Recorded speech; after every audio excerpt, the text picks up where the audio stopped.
சிறகடிக்க ஆசையில இன்னைக்கான ப்ரமோ என்னன்னு பார்க்கலாம். மனோஜ் வந்து ராணிய எப்படியாவது மாட்ட வைக்கலான்னு நினச்சி போனவங்க, அவங்களையே நல்லா வசமா அடி வாங்கிட்டு வந்திருக்காங்க.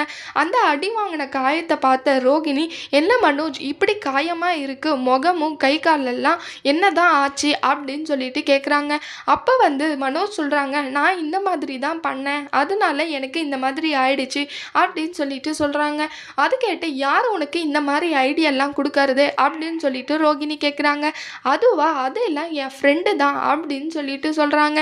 "நான் அவளை எப்படியாவது நம்ம வழிக்கு வர வைக்கலான்னு பார்த்தேன், அதனால தான் இந்த மாதிரி எல்லாம் பண்ண வேண்டியதாக இருந்துச்சு. ஆனால் நான் அங்கே போனேன், ஆனால் அது எனக்கே திரும்பி அடிச்சிடுச்சு. எப்போவுமே நான் இந்த மாதிரி தான் நான் நடந்துக்கிறேன்" அப்படின்னு சொல்லிட்டு ரொம்பவே ஃபீல் பண்ணிட்டு மனோஜ் சொல்கிறாங்க. "ஏன் மனோஜ் இந்த மாதிரி எல்லாம் பண்ண? என்கிட்ட ஒரு வார்த்தை சொல்லியிருக்கலாம்ல. ஒவ்வொரு தடவையும் நீயே இந்த மாதிரி பண்ணிட்டு போய் இன்னும் ப்ராப்ளத்தை பெருசாக்கிட்டு தான் வர" அப்படின்னு சொல்லிட்டு ரோகிணி சொல்கிறாங்க. "நான் இனிமேல் சொல்கிறத மட்டும் கேளு" அப்படின்னு சொல்லிட்டு சொல்கிறாங்க. "நான் இப்போ ஒரு பிளான் வச்சுருக்கேன், அதை வந்து எப்படி நான் எக்ஸிக்யூட் பண்ணுறேன்னு மட்டும் பாரு.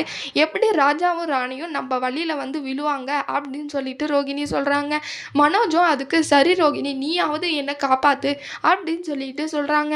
அடுத்து என்ன நடக்க போகுதுன்னு வரப்போகிற ப்ரமோவில் பார்க்கலாம். இந்த வீடியோ பிடிச்சிருந்தா லைக் பண்ணுங்கள். பாய்.